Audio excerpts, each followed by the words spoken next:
Hi again, welcome to another video, and in front of us today we have a Puch Maxi S moped. It's a 50cc and the year is 1977. I've had this a good while now and I've never really done much to it. All I've done is replace the front shock absorbers because the old ones were bent. The handlebars weren't even on it, so I put an old pair on it, and I've put an exhaust on it. That's the exhaust that was on my other purple Puch. I replaced that, so this is the old one, and that's about all I've done. It's not too bad condition really for a 45-year-old moped. It has got a rusty tank, so that means I've got to strip everything off of the frame to clean that, de-rust it and then seal it, because the tank is there and it's welded there, so it's moulded in the whole lot of the framework. So that is fairly big job because I've got to take every single thing off of it, but I'm going to do that because I want the tank to be right. At that stage I may decide to repaint it. I haven't decided on that yet. The whole plan for this project is to not basically have a plan, just as I go along decide at each stage. But I've never tried to start it, so that's what I'm going to try to do today, see if it runs, and then if it runs okay I can take the engine out and start giving it a good clean and getting that ready to go back in it whenever I get round to putting it back in it. It may be a slow project, it might go quicker, it just depends how things go and how finances go. But I wanted to make a start on it because I bought that motorcycle lift lately and this was the first thing I put on it, so I thought as it's on there I'll try and start it and then we'll go from there. The wheels aren't in bad condition, it's got new tyres on, but I may put some star wheels on it, aluminium star wheels. I have got a spare pair of those, so I may go that way. It all depends. I said I weren't going to have a plan, but I have to have an initial plan, otherwise I'll never get started. So that is to start off the engine, and then I'll start to strip it down and clean things along the way, and then we can decide like paint work and all that further along the line. But initially, if that will run, that saves me quite a lot of work. So that's where we'll start. So firstly, I'm going to take the spark plug out and see if we have spark. And while that's out, I might as well give it a compression test to see what compression we have. Then after that, I'm going to take the carburetor off and give it a clean out. I might as well, for peace of mind, I'll just know it's clean then. But after that, I'm going to have a fuel feed from an external tank because of the rusty tank on the Puch. I can't use that to supply it with fuel. I need an external tank to do that. So what I'm going to do first is just undo this and then we'll see if we have spark. So I'll just get the plug spanner.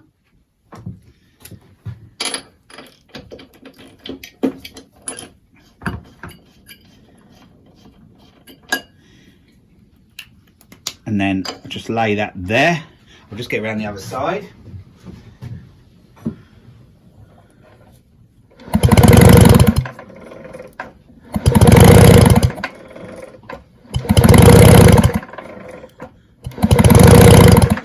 So I think you could see that we have spark. So that's one less job I've got to think about, because I haven't got to go in where the points are and clean the points because it's sparking. So that's good. So what I'm going to do now is just hang that down there, and I'm going to screw the compression tester on. There's a compression tester and it just screws in the plug hole.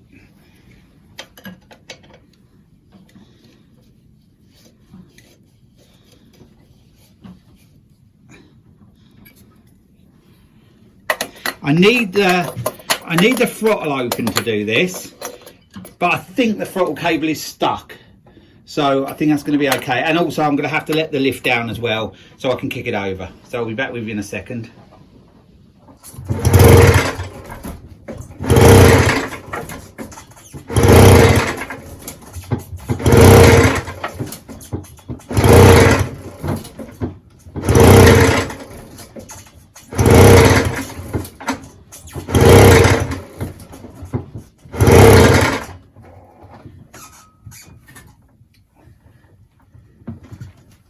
So I've lifted the moped back up now on the lift, and that is the reading we had. Nearly 200 PSI. That is brilliant compression. I was watching a video earlier and someone reckoned 120 is good. So this is way up on that. So I think that's a healthy little engine. Obviously I don't know the condition of the piston, but at the moment I'm just gonna put the spark plug back in, put the lead back on, and then get onto the carburetor and clean that out. Yeah, but look at that reading, nearly 200. So So just release that. And then I'll get on with the carburettor. I'm going to get this little Bing carburettor off. That's a make Bing. Just there. I'm not sure you can catch it up, but you'll see that when I'm cleaning it. So I'm just going to take that out. This is the part that holds the cable and the choke slider and that in there. So seal that there. So I'll just let that hang separately down there at the moment. I've got that to undo there. I don't know whether this screwdriver will do it. Yes, it will. And I do have the fuel line on as well. I don't think there's any fuel. I'm just going to snip the fuel line because it's all hard and crusty anyway, and then we can just replace it when we get it back together.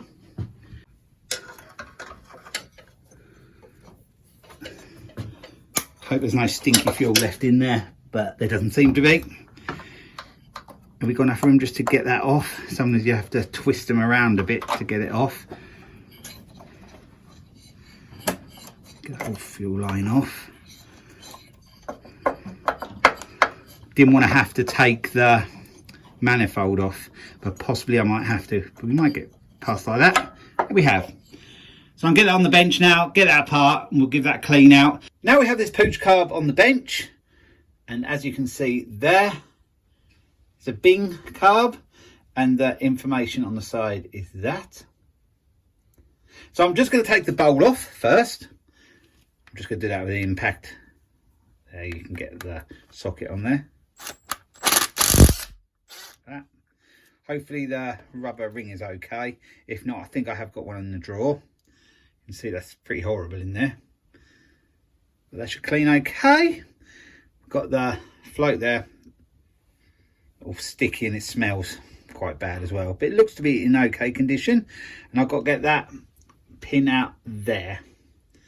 So hopefully that moves okay. And I'll see if I can save that ring around there. But it doesn't look great. But I'll get a little pick and just pick that out. So I'll get on with that now. So I've tried to get that ring out off camera, but as you can see, it's very stuck in there and it's just breaking away as I try to pull it out. So yeah, I'll have to find a replacement of that. I've tried to get the rubber ring out and it's just broke away, so I'm gonna have to dig all of that out. I could do that off camera, but yeah, it's all broken away as you can see in there. I'm gonna get that jet out now there. Hopefully that undoes okay.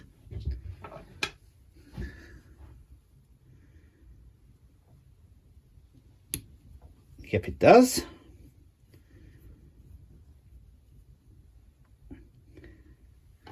But that's blocked, but we'll look at that in a minute. That piece underneath the jet, what I've just took out, it will actually come out, but I haven't got a socket to take that out. Usually I just clean them with it still in place and they're usually okay. So I'm going to leave that in. I've got to get the pin out now that holds the float in.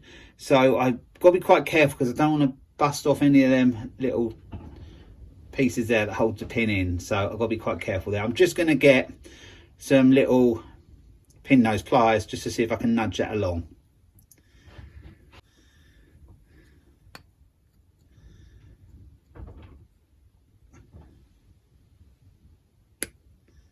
It has gone along, which is good.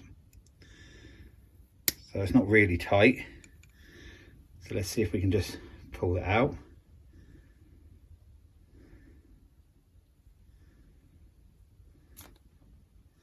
It's out. Hope you saw that. So that's good that that wasn't stuck in there.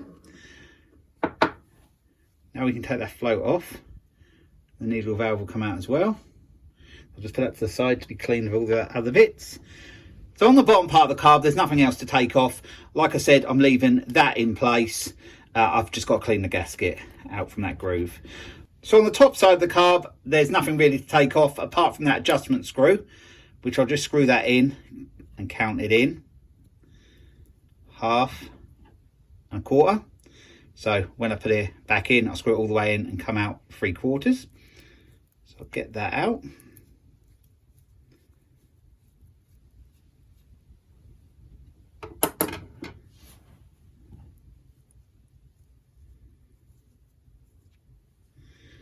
So that, Just put that in there at the moment. There is that as well to take off. I've got the socket for that now on the impact. I know it might be a bit harsh for it, but that's the way I'm going to go about it.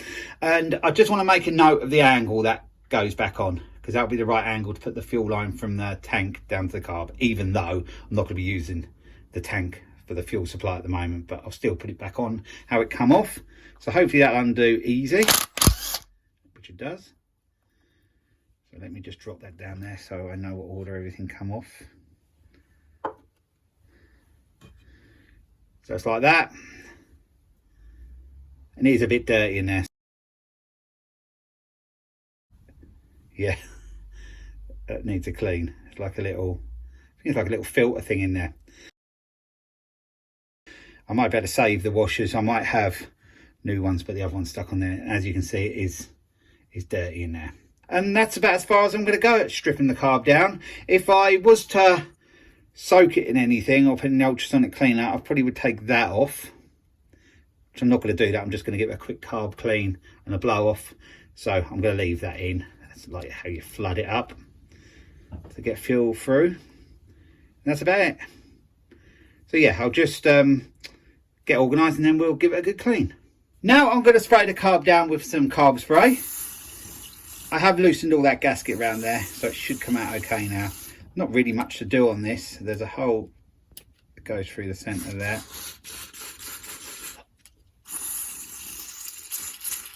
And there's that hole there where the fuel inlet goes in. I need to give that a good clean.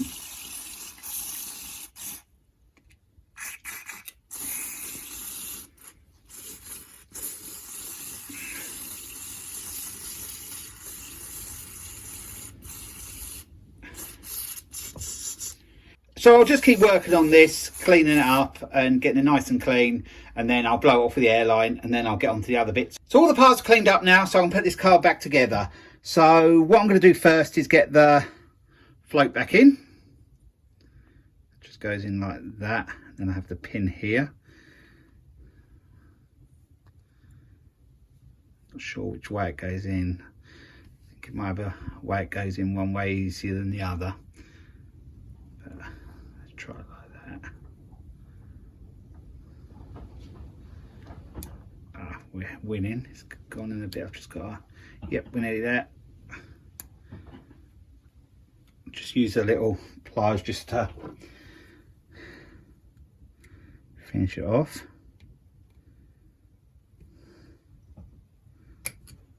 Yeah, we're through. I'll just push it back a bit. Went for a bit too far and still too far again.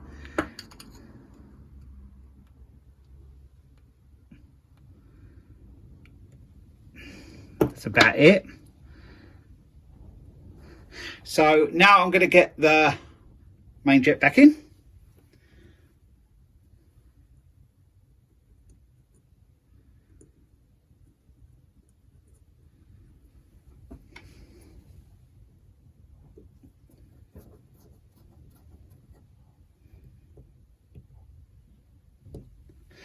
So that's back in. So now we're going to get this rubber ring on.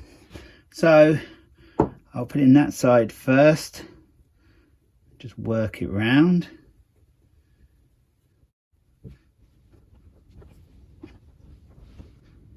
Off camera I did just have to take that rubber ring out again because it got a bit twisted as I pushed it in, but now it's nice and flat in there all the way around. So that's done.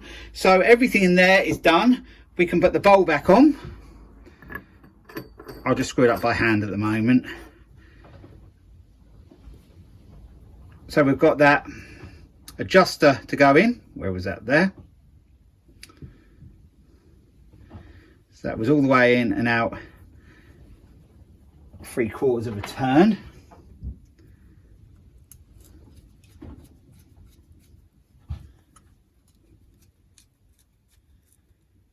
That's there. So we've got 1/4. There, about it.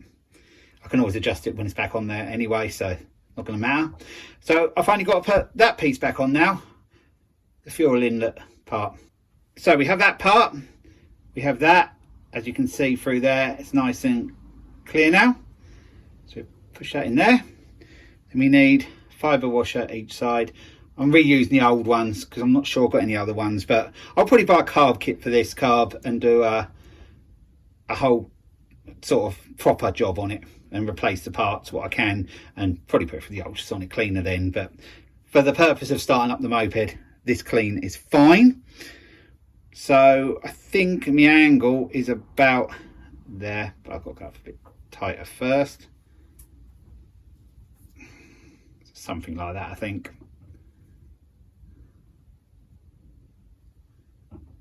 So all I have to do now is tighten up that and that, so we'll get that done.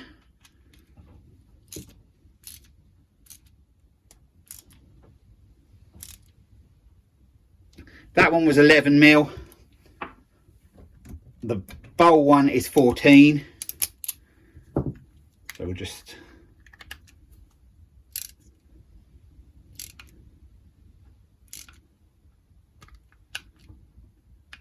So that should be all good now. So that carb's all done. I'm ready to go back on the moped. So we'll go and get that done now. So I'm ready to put the carb back on now. But just before I do that, I have put an external tank on it there. It's just an old Honda lawnmower tank. And I've tied it to the handlebars there.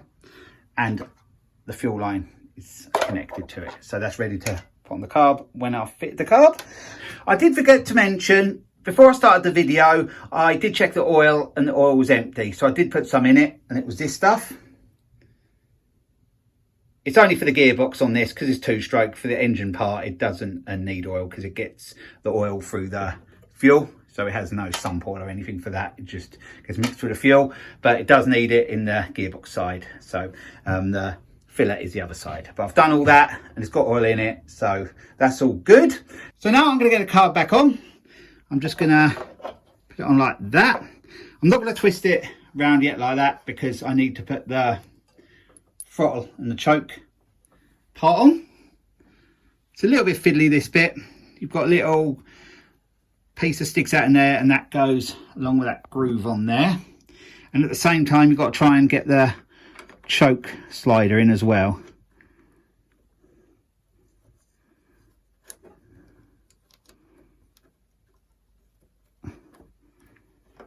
We've done it, I think.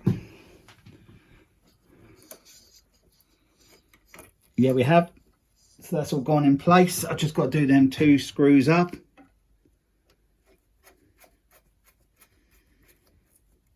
One.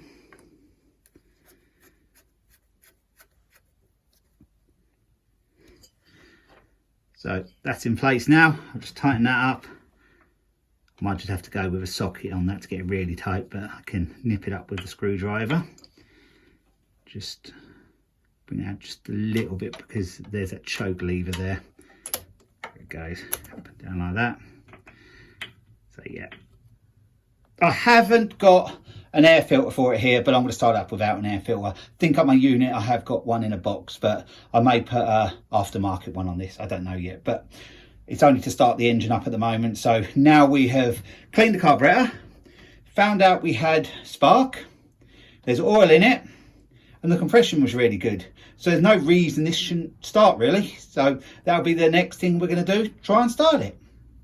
So I'm now ready to start this Puch. I have put fuel in the fuel tank about an hour ago and we have no leaks, so that is good. I've left it on the platform because I'm going to carry on working on it. So it's pointless taking it back off and putting it back on. The wheel's free from the platform, so that's good, and it's all clamped down at the front.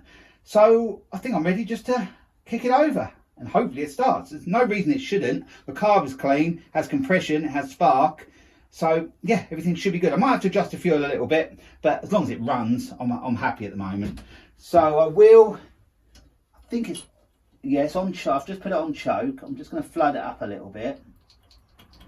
And then we'll kick it over. I have to pull a lever in to do it, then when it starts I can release it. But it's quite hard to kick over because of the compression, but it shouldn't take much kicking over, I wouldn't think. Like this.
So I tried to set the tick over so it wasn't moving, but when the weight's on it, when you're actually riding one of these, it doesn't have to tick over so low because your weight stops that wheel turning. But it may need to have a little bit of adjustment on that carb, and I may not use that carb going forward anyway. But the good thing was it started up really quick, it revved out well, and yeah, the engine runs well. So I think that's a good point to end part one of this Puch project. I wanted to hear it run, and I've achieved that.